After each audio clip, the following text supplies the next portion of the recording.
La Voz del Derecho presenta Primer Plano. Primer Plano. Una visión dinámica de los hechos y los personajes de la jurisprudencia y la vida nacional que conformarán la historia del mañana. Primer Plano. Primer Plano. Con la participación de los abogados José Domingo Bernal, Fabio Sepúlveda y Pedro Jaime Rojas, y la presentación y dirección de Fabio Becerra Ruiz. Primer Plano. Primer Plano. Una producción de la Corporación Colegio Nacional de Abogados, CONALBOS. Bienvenidos. Cordial saludo a toda la audiencia de Colombia y del mundo. Quien les habla, Fabio Abel Sepúlveda Betancourt, dándoles a ustedes la bienvenida y presentando un saludo especial al invitado del día de hoy. El doctor Carlos Ariel Lozano es un abogado de la Universidad Autónoma de Colombia, especialista y magíster en Derecho Público, y quien nos va a acompañar en esta charla del día de hoy sobre un tema muy interesante sobre la cultura y la legalidad. Doctor Lozano, bienvenido a este programa. Muy buenos días, doctor Fabio. Un saludo muy especial a usted y a La Voz del Derecho, por supuesto, y a este programa Primer Plano. Muy amable por invitarme y bueno, pues qué chévere poder compartir esta mañana un rato en este prestigioso espacio. Doctor Ariel, cuéntenos un poco sobre su trayectoria profesional, por qué le dio por estudiar Derecho, su parte laboral, en qué se ha desempeñado. Cuéntenos un poco de eso. Gracias, doctor Fabio. No, pues a ver, yo soy tolimense. Soy del departamento del Tolima. La mejor tierra. Pues eso decimos todos, por supuesto, y yo lo confirmo. Es una de las mejores tierras. Además, soy de San Antonio, que queda al lado de Chaparral, que es un municipio que ha creado grandes juristas en este país. Y el mismo San Antonio, y le hablo cuando hablamos de grandes juristas de este país, también de allá, donde el colegio de ese municipio es el doctor Danilo Alfonso Rojas Betancourt, uno de los grandes juristas que ha tenido este país, como también en Chaparral, donde también encontramos cuna de grandes juristas como el doctor Alfonso Gómez Méndez. Pues me dio por estudiar Derecho porque yo fui concejal muy joven. Yo fui en 1995-1998 fui el concejal más joven del país. Me dieron el número de la cédula y me inscribí y con ese número y fui concejal. Y ahí comencé a transitar en la vida pública. Y entonces ahí entendí de que lo público, todo lo público es regulado. Y entonces cuando uno quiere participar de ella, pues necesariamente tiene que conocer temas de derecho.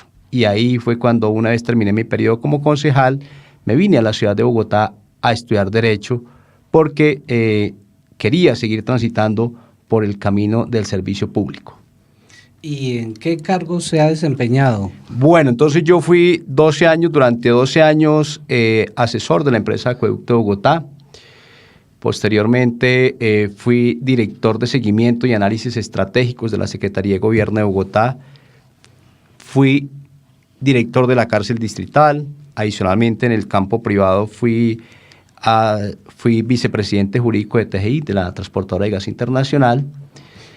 Y por último, fui magistrado del Consejo Seccional de la Judicatura de Bogotá y magistrado auxiliar del Consejo Superior. Y actualmente me dedico a la docencia. Bueno, qué trayectoria tan interesante y me imagino que siempre cargada de muchas anécdotas y sobre todo en la parte jurídica.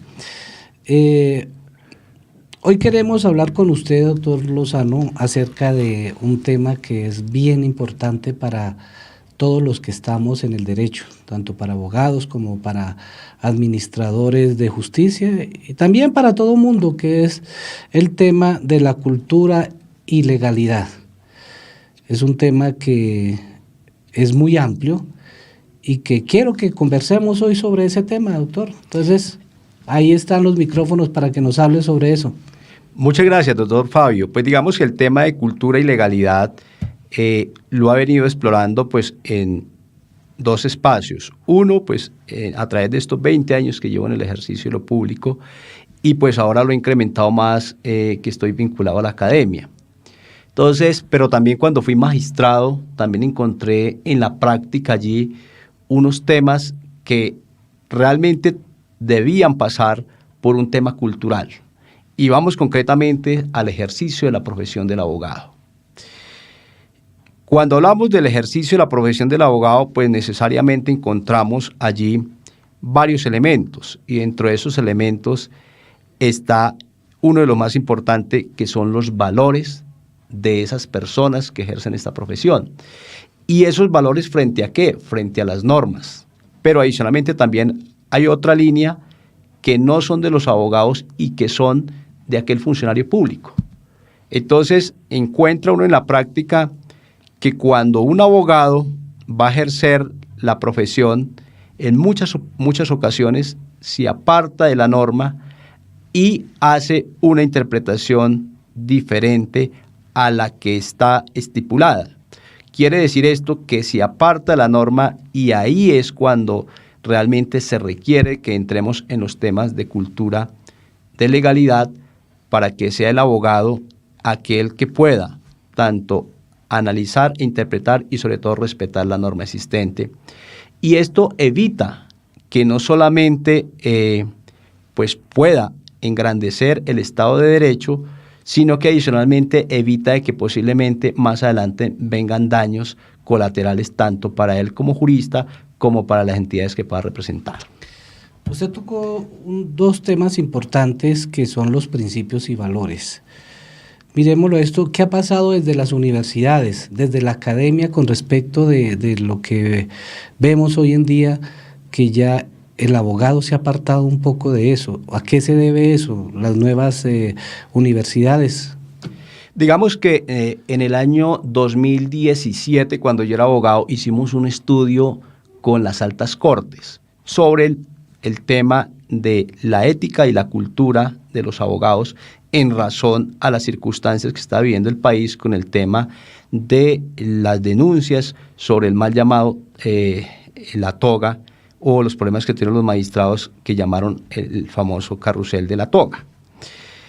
Hicimos ese análisis y podemos encontrar como tres elementos. El primer elemento, que es que a los profesionales del derecho, y no solamente del derecho, sino también de otras profesiones, el tema de valores realmente estaba pasando a un segundo plano. Entonces las universidades estaban más preocupadas por invertir en el conocimiento y dejaban a un lado el tema de los valores, y entonces estamos sacando profesionales muy bien formados, muy bien preparados, pero muy pocos valores, y eso es lo que ha permitido que muchos de ellos hayan caído en ese tipo de desgracias. Dos, pero no solamente son las universidades, también tenemos los colegios y la casa, los hogares, las familias. Los colegios, de alguna manera, en los currículos que tienen actualmente, no los han actualizado a lo que necesitamos hoy de las sociedades. ¿Qué necesitamos de las sociedades? Necesitamos una combinación entre conocimiento y valor. Y el otro elemento sustancial, que es el de la familia. Hoy, en el afán de las familias de conseguir recursos económicos, han olvidado la parte esencial, y es el acompañamiento y la formación de los hijos. Entonces ya los papás trabajan, la mamá también trabajan, y los niños se quedan al cuidado de una señora que es la que de alguna manera los protege, o las cuidadoras. Esas señoras, ¿qué tipo de valores le pueden enseñar a los niños? Cuando realmente la responsabilidad es de los padres. Entonces, como que descubrimos esos tres campos y llegamos a la conclusión en ese seminario del año 2017 con las altas cortes, que había que hacer un corte y teníamos que entrar a fortalecer esas tres líneas desde donde nos tocara, bien sea desde la academia, de las universidades, desde el colegio y desde las familias. Con relación a esos principios, los académicos y los profesores, digamos los profesores desde primaria hasta los profesores universitarios, dicen que no es responsabilidad de ellos, que la responsabilidad de los principios y valores son del hogar, vienen desde la casa, lo que ellos se limitan es a dar un conocimiento enciclopédico. ¿Qué decir al respecto? No es del todo cierto esas afirmaciones, porque si hablamos de educar, ¿qué es educar? Educar es sacar lo mejor del ser humano que tiene. Eso es educar. ¿Y qué es enseñar? Es transmitir. Pero hay otro elemento adicional, y es que usted, en el proceso de formación de los niños, arrancan desde los 2 años hasta el grado 11. Entonces estamos hablando más o menos que son 13 o 14 años que el niño va a estar al cuidado de los docentes. Entonces fíjate que sí tiene una gran responsabilidad en el tema de formación de valores los docentes, porque gran parte, yo diría que el 50% van a estar en la casa y el otro 50% van a estar en el colegio o en las escuelas, y ahí va a haber unos segundos padres que van a tener la obligación de preparar a esos muchachos para la vida. ¿Y cómo se preparan? Pues con valores, y esos valores se transmiten a través de ¿qué? De la misma capacidad que tenga el docente de poder enseñar bajo dos perspectivas. Una que es sobre lo que transmiten, y otro que es directamente eso que a muchos nos falta, que es poder desde lo que yo hago transmitirle al otro.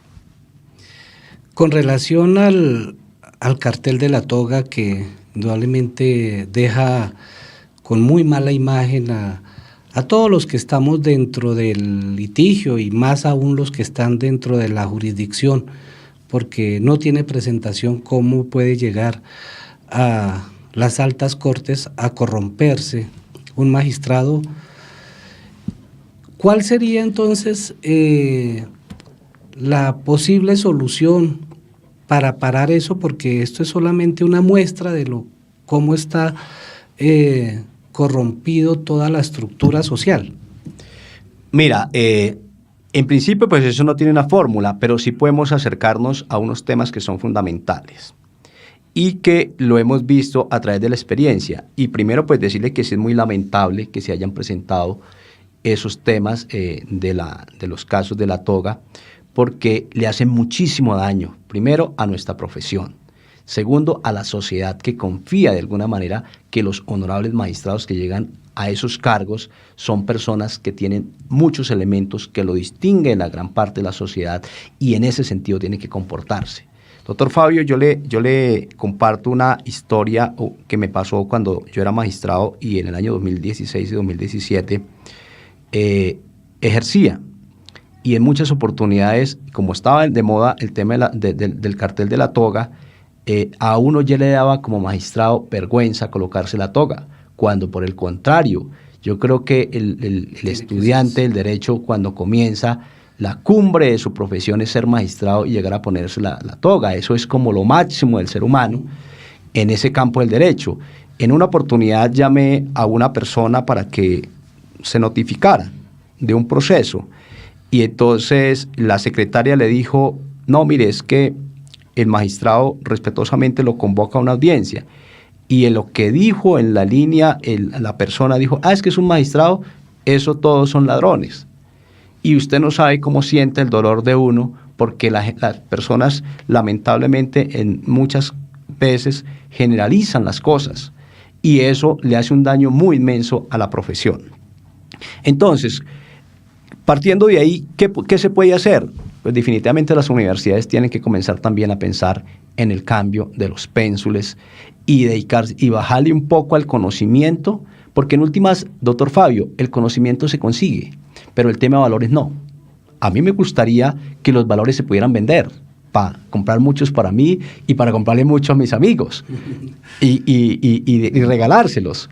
Pero lamentablemente eso no se puede conseguir. Que ni se compra ni se vende. Ni se compra ni se vende, pero sí hace mucha falta. Ajá. Entonces, en el caso mío, yo soy docente en una universidad en el tema de ética. eso lo puede compartir uno, pero los valores son muy difíciles. Entonces las universidades tienen que comenzar a bajarle un poco al conocimiento. ¿Por qué? Porque resulta de que el conocimiento sí lo compra uno y lo consigue. Doctor Fabio, si usted quiere saber de un tema de derecho en España, entonces usted se va al anterior Tribunal Constitucional y usted investiga allá y usted consigue allá el proceso de conocimiento. Pero el tema de valores no lo va a conseguir. Entonces lo que buscamos es que las universidades hagan una complementación entre el conocimiento y los valores y reforzar mucho en el tema de la ética para preparar a esos profesionales para cuando salgan al ejercicio realmente tengan fortalezas, porque es que el tema es que salen muy débiles y esas fortalezas frente al comercio que se van a encontrar los vencen. Tenemos el ejemplo claro de el doctor Gustavo Malo, que fue un tipo que, digamos, está en proceso de investigación, que lleva más de 30 años en el ejercicio de la profesión. Pero ¿qué pasó con él? Resulta que esas fortalezas de valores realmente fueron más débiles frente a esas embatidas de la sociedad por corromperlo y resultó venciéndolo. Ahora, ¿qué pasó con el fiscal anticorrupción? Que terminó preso por corrupto. Lamentablemente, ¿cómo es la vida? O sea, es muy triste y muy lamentable que en un país el fiscal anticorrupción sea el más corrupto. Entonces, ¿qué le pasó al doctor Luis Gustavo Moreno? Uno habla con él, yo tuve la oportunidad de compartir en muchas ocasiones con él.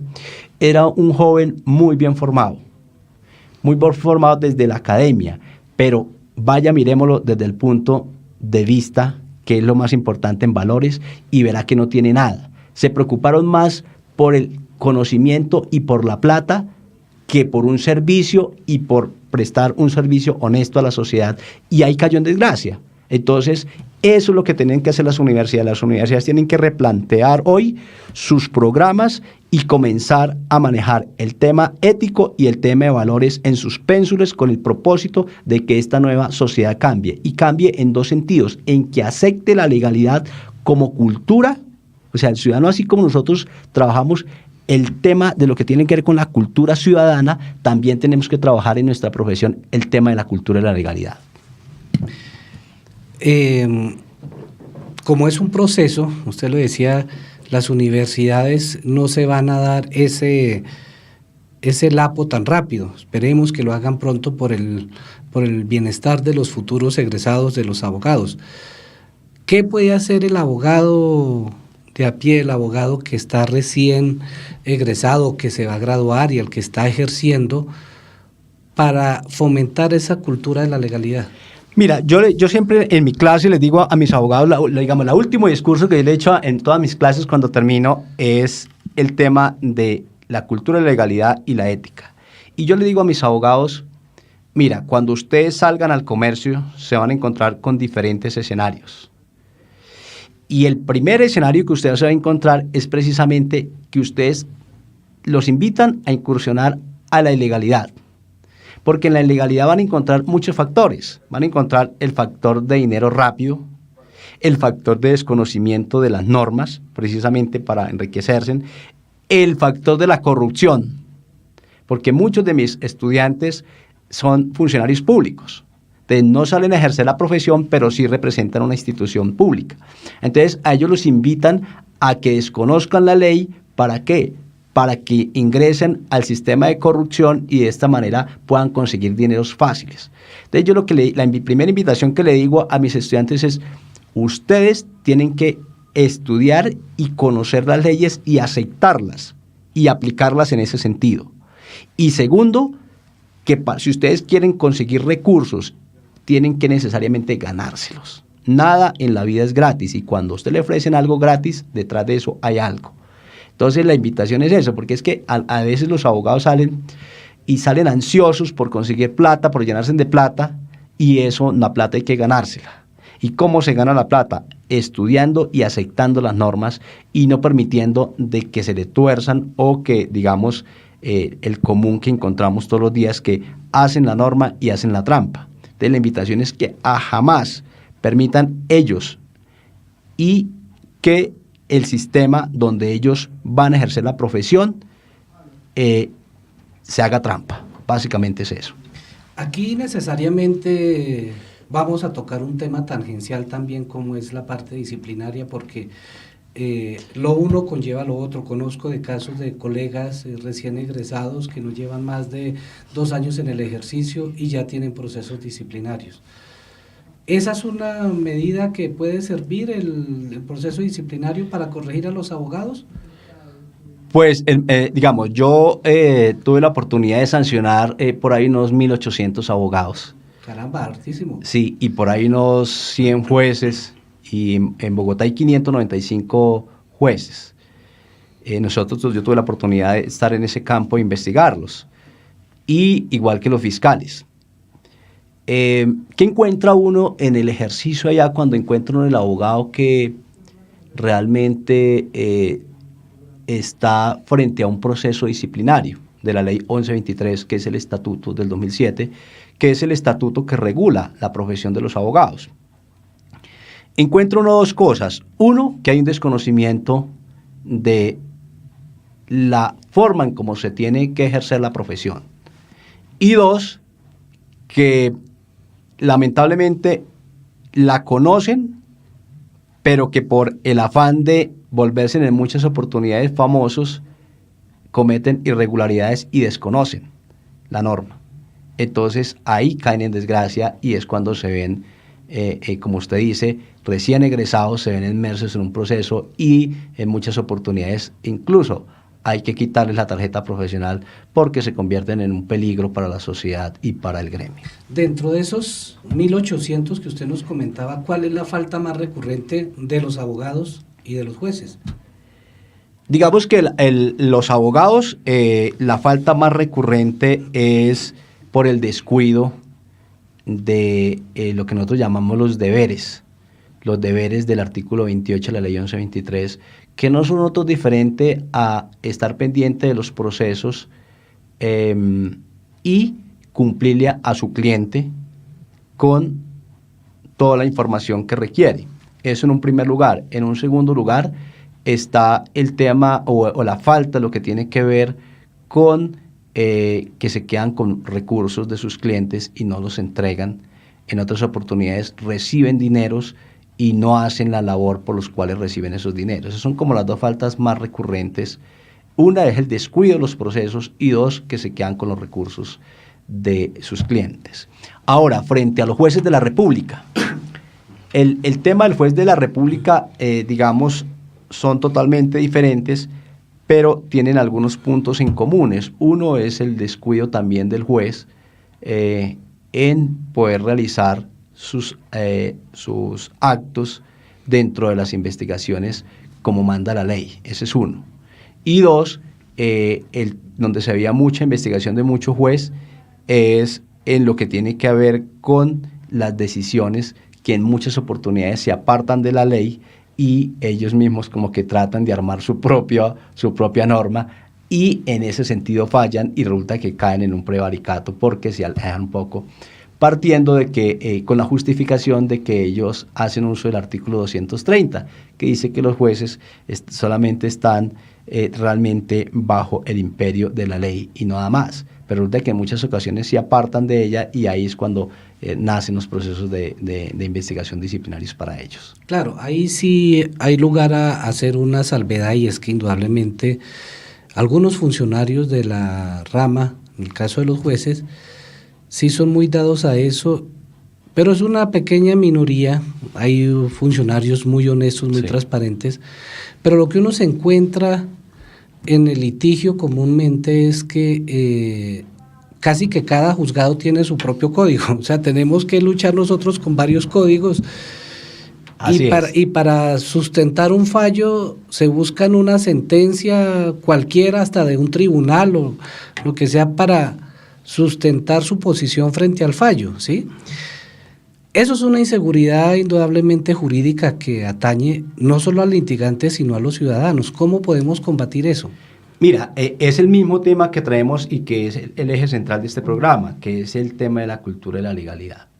Los jueces de la República tienen que bajarse de ese pedestal y sentarse a mirar la norma y aplicarla. Porque acuérdese que el operador judicial, la única función es aplicar la norma. Quien hace la norma, pues por supuesto que es el legislativo. Entonces hay jueces que hacen el proceso inverso. Entonces ellos se creen que son legisladores y lo que usted dice es muy cierto.